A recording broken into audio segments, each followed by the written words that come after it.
Hi, it's Mimi Lorianne, and I just recently was diagnosed with high-grade neuroendocrine small cell lung cancer. And this is not a great cancer at all. I mean, no cancer is great. But the prognosis is I received from my doctor that said if I don't do treatment, I would be dead in 4 to 6 months. So, guys, this is what I am dealing with. Just wanted to give y'all an update on what's been happening. So, Monday we had outpatient procedure to install my port. I hope you can see it there. But they installed the port where they'll be putting the chemo in me. It's a little swollen and a little sore. So they just did that on Monday. And today, I was getting alerts on my phone from my chart, which is, our hospital and doctor's apps. And they were putting in the pre-schedule for all of the chemo stuff that's going to be taking place. That'll be like blood work and chemo, all of it. And they are already pre-scheduling 171 appointments. 170 between now and May. So it's like I'm going to be living my life at a hospital pretty much in and out for the next several months. But what's the burden for me, or what's bothering me the most about all of this? I mean, yeah, it's a lot to endure going through this cancer and chemo and radiation, all of that. But and that's just the chemo. This isn't counting the radiation. So I see the radiation doctor on Thursday, so I'll find out what kind of schedule or regimen they're going to put me on. But from my understanding, I'm going to do 4 rounds of chemo every 3 weeks. And when I do the chemo, it's like 3 or 4 appointments at a time, plus blood work and different things like that would be taking place. So I guess that's where the 171 things come into play. But that's a lot. I don't know how they expect someone to keep a job, how your family members or the people who support you are going to be able to keep a job. I mean, because they're going to, like for my instance, being legally blind, I've got to rely on friends and family to drive me to these appointments because the hospital is an hour away. The place that we're going to be doing it is an hour away each way. So that's a 2-hour out of your day plus the 4 hours or so you're going to be sitting there doing chemo.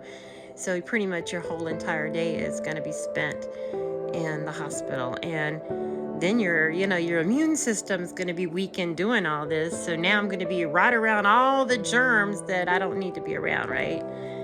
So there's a lot involved. I guess it is with any chronic disease, but there's a lot involved that I'm going to be taking on along with my family members. And it's finally hitting me when my daughter said 171 pre-scheduled appointments are getting set up in my chart. I was like, what? They might as well just check me into the hospital and keep me, because it sounds like I'm going to be spending majority of my life there.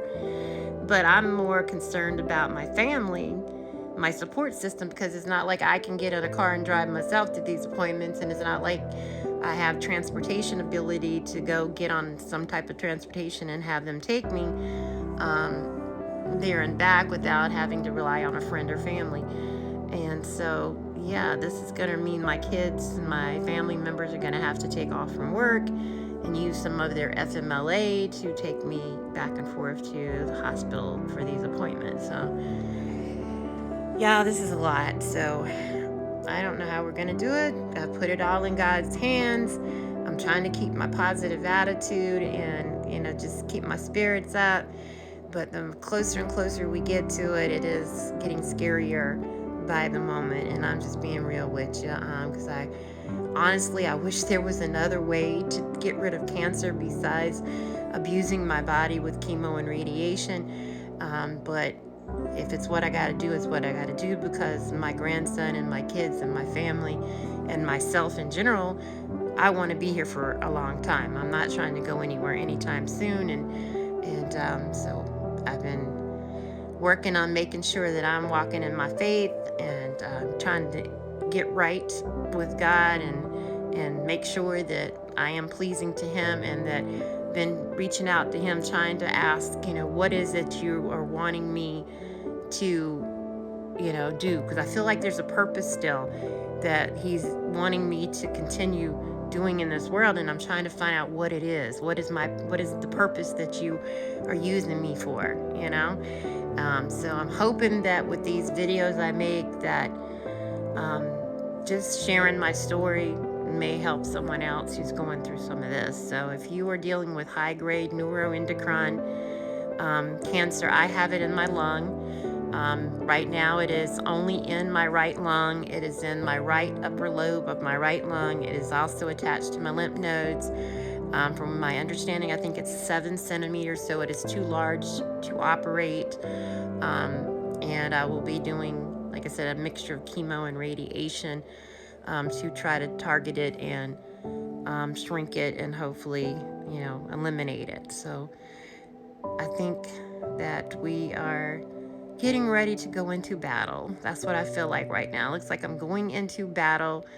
And so with my particular cancer, the ribbons colors are zebra, the black and white. So definitely, I guess I'm a zebra now. So, but financially, emotionally, just spiritually, this is a battle. It's a battle. So keep me in your prayers. Keep my family in your prayers. And thanks to everybody who's been checking in on me. I have to say, my blind community, y'all have been a godsend. If there's nothing else, I can count on my blind friends to call. I can count on my blind friends to text. My blind friends are the ones who will check on me better than my sighted friends. So I want to thank all of my blind friends for doing that. I have a few sighted friends that are good and they check on me pretty regular, but honestly, my blind friends have been really supportive since I've let everybody know what's going on, and I appreciate all of that. And my family especially is the main support. So I need y'all to keep them uplifted. My daughter and my sons, Chris and Brandon, my dad, they are and Miss Marion, my dad's friend, and they are my main support, and they are the ones that are going to be helping me through this, and I need you to uplift them because it's going to be a financial burden on them. They're going to miss days from work. They're not going to get paid sometimes, and they're going to be doing this for me, and I feel very thankful for them, but I also am upset about being a burden. I don't want to be a burden to anybody. I love being an independent woman. I've been independent for years, but this is just one thing I can't do all by myself. I'm going to have more help. And so yeah, just keep my family in your prayers. So I'm kind of a little emotional today, I won't say down. I'm not really down, but I just got off of a board meeting with, for some of y'all know, I'm with the National Federation of the Blind of South Carolina. I was the president of the Sports and Rec Division for South Carolina, but I've already had to step down. Hopefully that division will stay running. But right now they're looking for leadership. So if you were in South Carolina and you're blind and you're an NFB member, please go to the February meeting on the second Wednesday of the month and step up and help out with the Sports and Rec Division in South Carolina. But also I was just on a national board meeting with the National Sports and Rec, and this is the year I would have to if I wanted to rerun for the national board, I would have to be at the national convention in New Orleans, and now I can't go, and I'm upset about that because I've never been to New Orleans, and I was looking forward to going, and now I can't go, and they're planning some big things for New Orleans. So if you're a part of the National Federation of the Blind, you're going to be at nationals, definitely step up and be there for the Sports and Rec Division. They're going to have some wonderful things for y'all going on from what they're planning. So I'm just